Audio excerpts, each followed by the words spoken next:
Okay, folks, we do realise this is our last one, and we appreciate your time and coming to support the chefs, because they give up their time to come and share their expertise with us. So it'd be nice if we had a little ripple of applause for Gareth, please, just before he starts. And then you can say at least you've had a clap anyway, haven't you? I'd say that for after, yeah. I'd wait a minute. So you're going to be cooking a couple of dishes off the menu from Yeah. all the way over the road? Yeah, from that big terracotta thing over there, the Midland Hotel.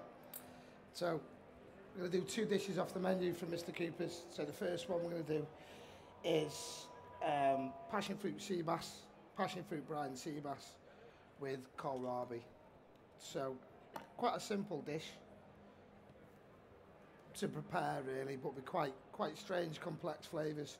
So first of all, we've got wild sea bass. I've just took the fillet off that this morning, took the pin bones out. So what we're going to do, first of all, skin it. Now, at the back of the fillet, just underneath the skin, there's a bloodline. So I don't want to go right down to the skin, because if you do, you get the blood, you get loads of bloodline, and then basically what you've got to do is hack it off, carve it off. So we're going to go just above the skin, not wasting too much. So you see there's not too much on the skin, but obviously all that bloodline that we don't want is on the back.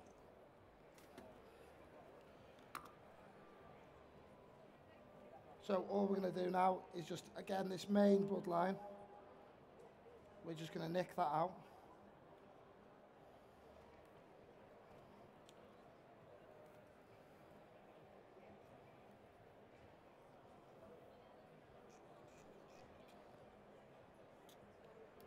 Like that. So ceviche is raw cured fish, usually with some sort of citrus, be it lemon, lime, something like that. So what we're going to do today, we're replacing the citrus with passion fruit. So all we've got here is literally fresh passion fruit juice with salt. So it's a 10% salt to passion fruit juice. So technically it's a brine, that's what it is. So I'm going to cut my sea bass into 2 nice chunks. And then we're just going to go in half of that again.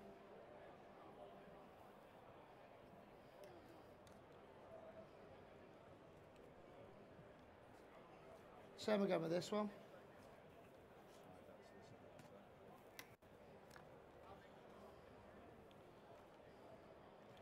And then literally all we're going to do now is just cut this into nice thin slithers.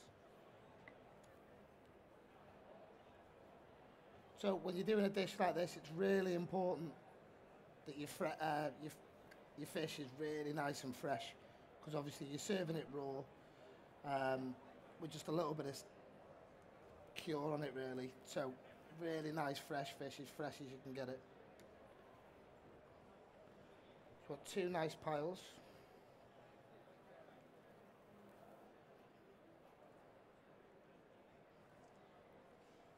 So, Gareth, it's quite a big restaurant over the road, isn't it? So I'm just wondering how many covers it is and how many of these you might get through in a week. We're 100 covers, about 110 covers all sat at once. We average about 100 covers a night. We, quite busy during the week. We get a lot of trade from the hotel, but also the good thing, a lot of the trade we're getting from people who outside the hotel. So we do about 200 covers on a Saturday night, and the sea bass sells all right, doesn't it? It goes quite well. It goes quite well, but we try and have things on the menu for every sort of taste. So if someone comes and they don't particularly want to try something like this, then there's other things. So it is quite an acquired taste, I'd say, this dish, but we'll see what you think. Then I suppose as we're coming out of winter, then into spring, then this type of dish will come into its own, I guess, won't it? Yeah, definitely. It's all fresh flavours as well, because you've got raw fresh fish, nice tangy passion fruit, The kohlrabi, which I'll show you in a minute, literally all we've done with that is, that's just juiced kohlrabi, thickened slightly with a bit of xanthan gum. So literally, with the discs as well that we've done, it's literally raw kohlrabi, so there's nothing else in there, so everything on the plate is the flavour of what it is. It's not messed about with that at all. So we've got the 2 nice piles of sea bass now, so we're just going to give that a really good brush over with the passion fruit brine. We do this to order in the restaurant, and what we tend to do, as soon as it comes on order, we'll brine it, we'll leave it for 2 or 3 minutes, and then obviously it'll be plated straight away. You can't really brine it too much beforehand, because obviously that salt will pull all the moisture and all the freshness out of the fish, and it become almost quite rubbery, almost overcooked. Because what we try and do, you know, the sort of way we do things in Cooper's is, a lot of the stuff we do, it's all in the, you know, it's all in the preparation, and it's all in the mise en place. So there's no real, you can't really muck everything up because it's done. We know it's done properly, and it's all done before service. So, right, so we've got the sea bass, so we'll leave that for a minute. So literally all we've got here now is, let's wash my hands actually. Wash my hands. Give them a sanitize.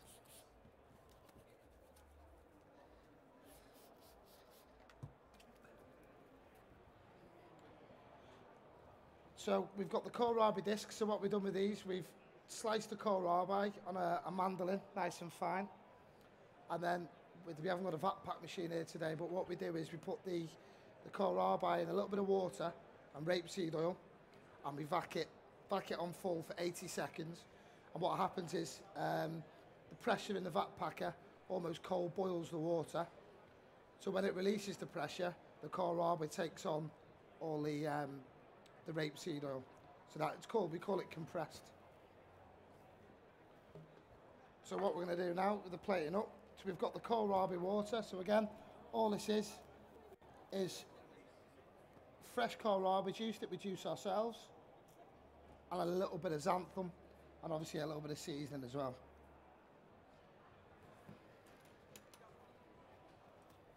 So we're just going to push that out gently, not too much. And again on this side.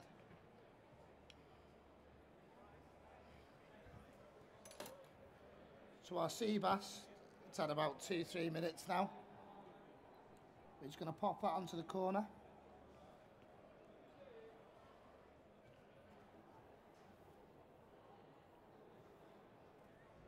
Like that. And then what we're going to do is we're going to decorate it with our discs. So we've got big discs and little discs.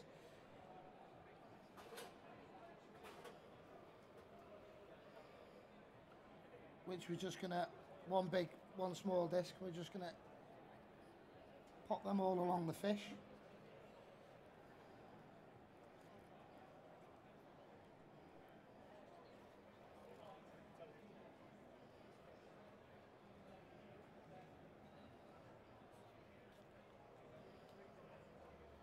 Same again on this one.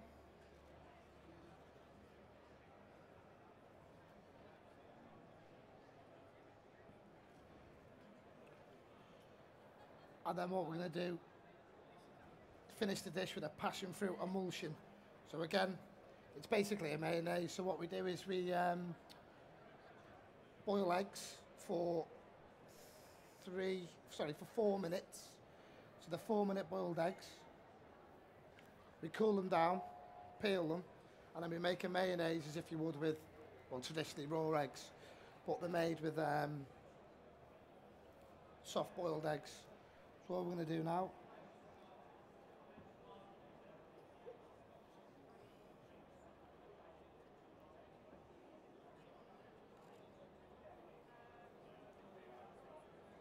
is dot round the passion fruit. So it's technically a mayonnaise, it's just a different way of doing it.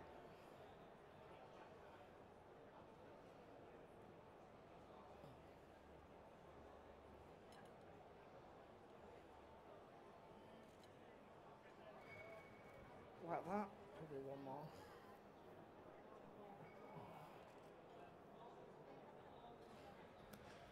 And then to finish it, we've got some, shall I get with the name, Sean? Red shisho cress.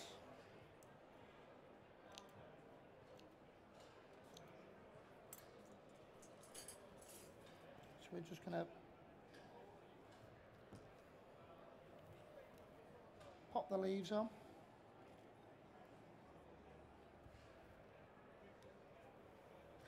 We'll pick us a few leaves off, Sean.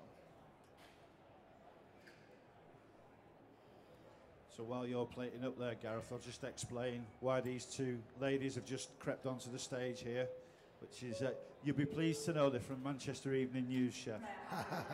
No pressure.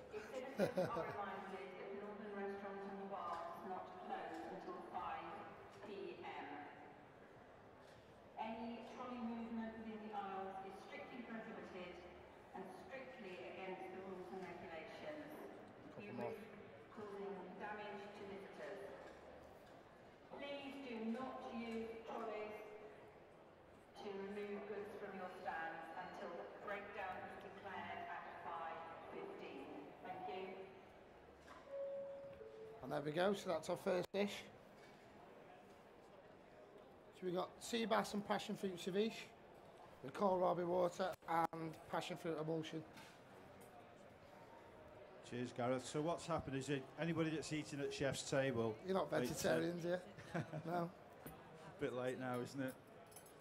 Sorry. We're basically raising money for Hospitality Action, which is our industry charity.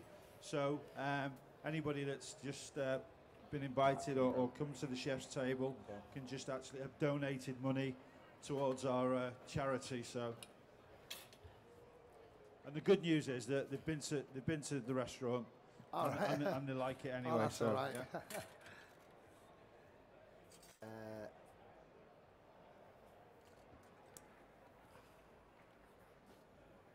Is it quite quick to heat up this?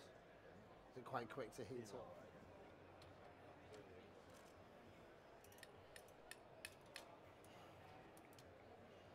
Just keep an eye on that, Sean, that it doesn't. I want it red hot,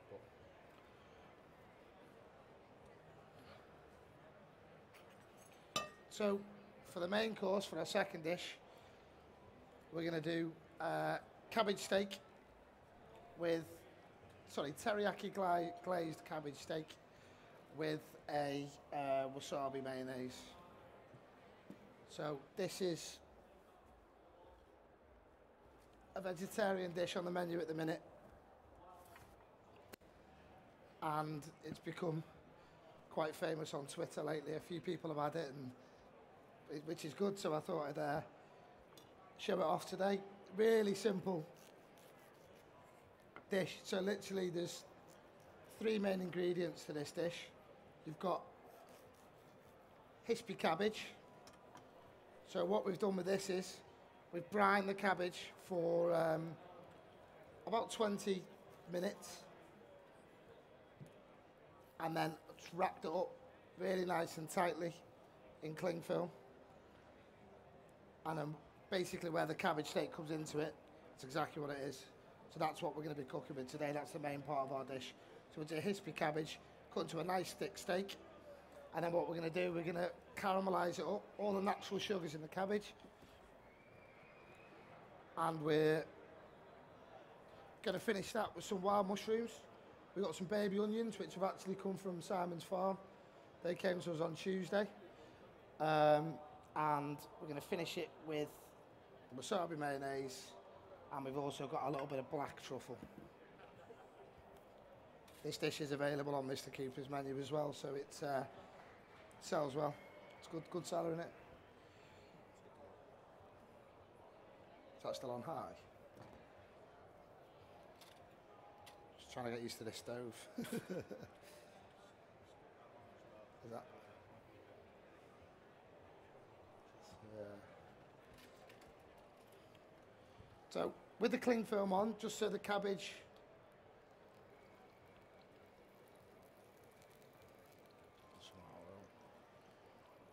get some of this oil. So we leave the cling film on the cabbage because what we're going to do is we're going to deglaze the pan with the teriyaki and then that's going to go in the oven. So that'll help to keep the shape of the cabbage. So we're just going to let that caramelise now. All the nice colours on the cabbage. So the mushrooms we've got some bluefoot mushrooms, we've got some chanterelles, we've got some marinated shiitakes, we've got some brown shimejis, and we've also got a few oyster mushrooms. So we're literally just going to cook them all together, a little bit of oil, a little bit of firming butter. How are we getting on?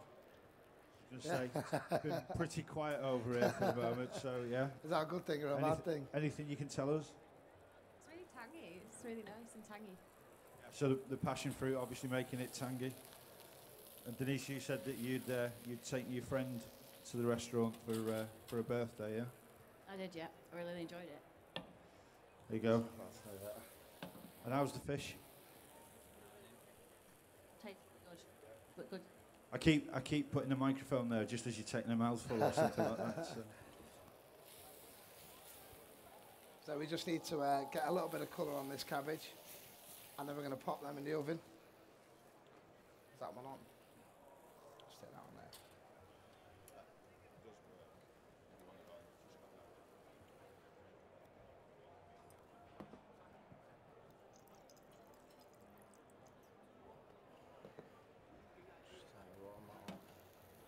Taking a little bit longer than I thought these.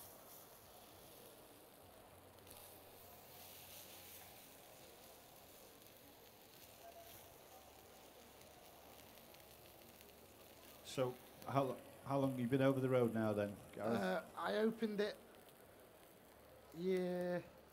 2 years in September.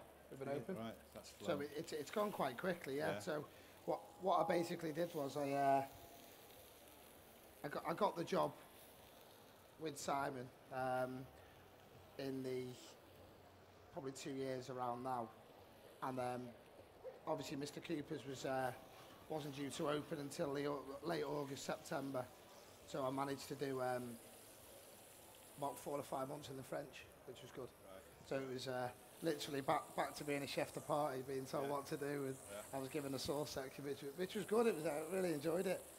So after that, it was time to set up Mr. Cooper's. So I think we started setting up Mr. Cooper's mid-August, and then we opened in September. And it's gone really, really well. We've had really good feedback. You know, I think people quite like locally. So yeah, it's been a good start. I think it's good as well because obviously you've got the French, L'Enclos and places like that. Yeah. You're able to have Simon's food at more accessible prices, and it's more. Not that there's anything wrong with the French or like that, but the atmosphere, it's more of a brasserie atmosphere. So really sort of vibrant Saturday night, and you know that we get a lot of the bar's really good, really busy. So yeah, it's come on really well. So I'm just going to add some of the teriyaki sauce into the pan now, and the idea is that we cook the cabbage in the teriyaki. That reduces and almost sort of glazes the cabbage sort of really nice and sticky. Right, question for you, chef. Yes. How often do you change the menu? Seasonally. So every sort of 3 months we change the menu, and what we tend to do is we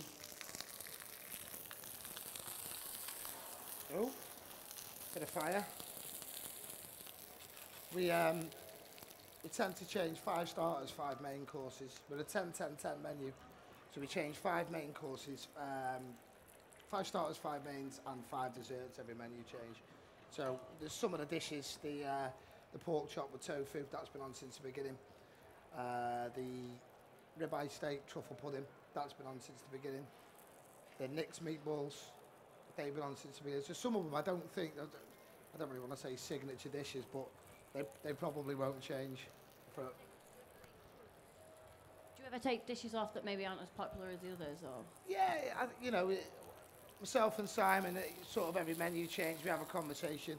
He comes to me and says, what do you want to get rid of, basically. So there's some dishes that when you first put them on, you think they're great, and then by the time it's menu change, there's nothing wrong with the dishes, you're just bored of them. So it's it's good for the team as well, because it keeps everyone interested and keeps it moving. that going to fit? Just going to pop that in the oven, Polly. What's the kind of creative process like between you and Simon when you're coming up with the menu design? At the moment, Simon writes the menus. So, first of all, he'll send me the menu, sort of tell me the ideas, what he's thinking about, what each dish is. From there, we sort of sit down, decide what each dish is going to be, how it's going to look. Well, not so much how it's going to look, but the idea behind it. And then pretty much he gives me a few recipes or tells me what he wants me to do, and I get on with it basically. And then we have, before the menu goes on, we have about 3 cook-offs. So we'll have the initial cook-off where we'll do every dish. That's not right. This is usually about 2 months before the menu change. And then we'll do the second cook-off, make any changes that we think we need to do. And then the third one's the final one. So the third one, then we invite the restaurant staff. They come and look at it, taste it. So, you know, it's important that they know the menu as much as we do, because obviously with Simon's name and being part of the Midland, you know, it's important that the service is good as the food. So the guys get involved, they know what's going on. So that's it really. So it's about a 2-month process. So it's quite a long process, but it needs to be. And that's all alongside, you know, doing lunch and dinner every day. And so it's good, and it keeps you on your toes, and it makes it a bit more interesting really. So, right, so we've got the baby onions there just browning up nicely now. So we're going to pop in our shiitakes, and we'll put the blue foots in. We'll pop a little bit of salt in there. I was just wondering, when you're writing menus with Simon, do you feel like you have to hold him back sometimes? Because no, because I think even though Simon's very much long-clue, fine dining, tasting menus, straight away he had in his head what he wanted Cooper's to be. Right. And it was a much more simpler brasserie atmosphere where, you know, very much the products we're using and the techniques we're using are the same as the French long clume, Ferrer Claridge's. You know, we're using a lot of their recipes, but they fit in our dishes. You know, they're a little bit simpler and sort of refined to what we're trying to do, really. So we've got the onions and the mushrooms. Let them sweat off a little bit. Check the cabbage.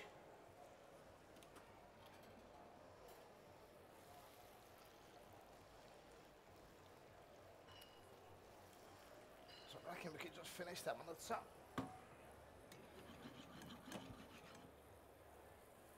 They're not quite as coloured as I'd like them to be, but usually what we do is we cook them in really, really sort of hot oil. So the cabbage, it's not, almost looks burnt really, it's really well caramelised. Doesn't taste burnt, but just brings out all those sort of caramelisation flavours.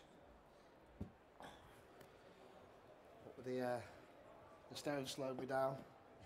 There's the lifter, mate, to get out.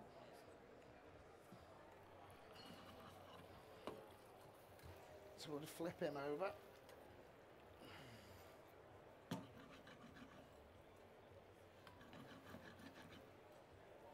So another minute or so.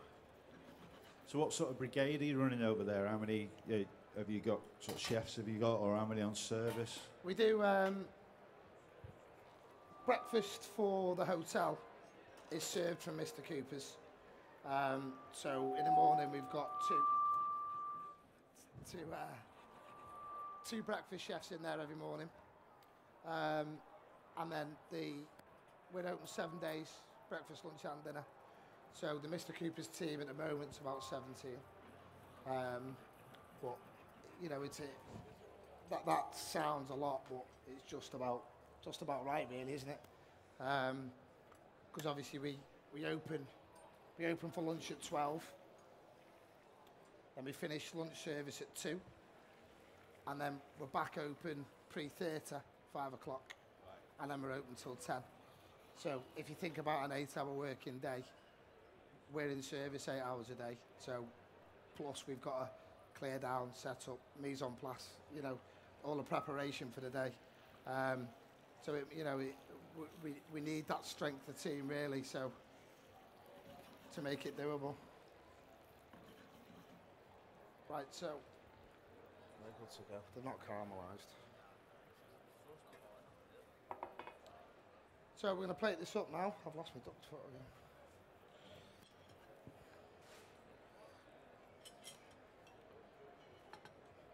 Get with that, mate, it's hot. I'll give it a rinse. So first of all now we're going to finish the dish. We're going to take off the cling film, always important.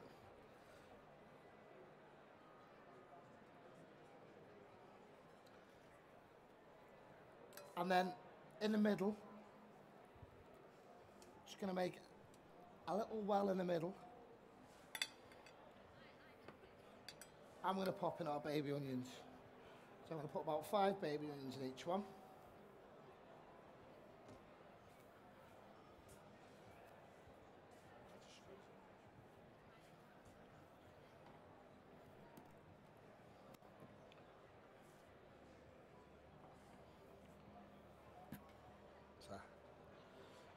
So we've got the baby onions in the cabbage to their just about level. Then we're going to top them with our mushrooms. We get us our truffle out, sure, and cut us a few mustard frills.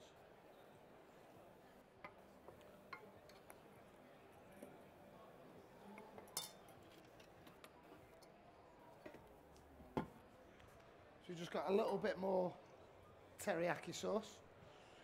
Ever had a cabbage steak before? Can't say I have. We actually had one of these sent back because there was no meat in it. Seriously. Oh, Someone complained because there was no meat in his cabbage steak. I hope he's not here.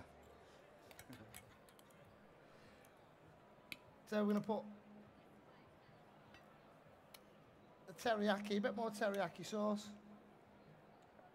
on the bottom of the plate. Then our cabbage steaks sit in the sauce.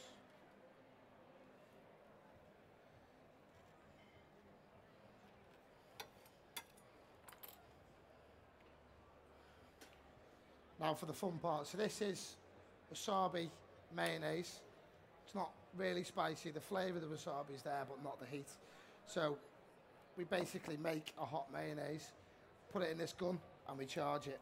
So this should work. Let's test it first. There you go.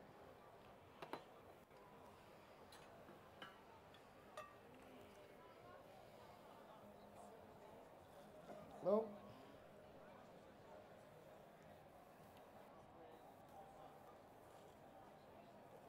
That's what it should look like.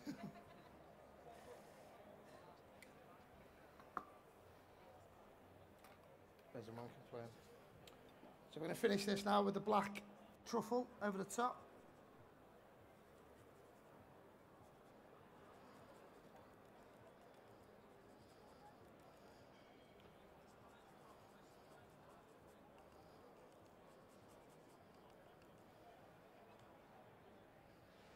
We've got some green mustard frills, again that Simon sends us down every week from the farm in Cartmel. And then we're going to finish that with a little bit of rapeseed though. And there we go, that's the, I'll turn that one round. This is the teriyaki glazed cabbage steak with black truffle and wasabi mayonnaise.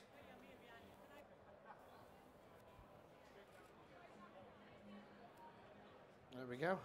There you go, folks. Just as Gareth's serving up there, so really appreciate you coming all that way, chef, from just over the road there. But no, appreciate you coming. I know it's a dead busy operation over there, so thanks very much for coming over and doing that. And can we have a round of applause for Gareth, please, who's just closing the show off for us this year.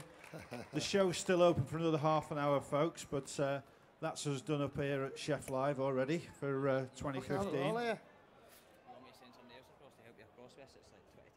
Yeah, you go.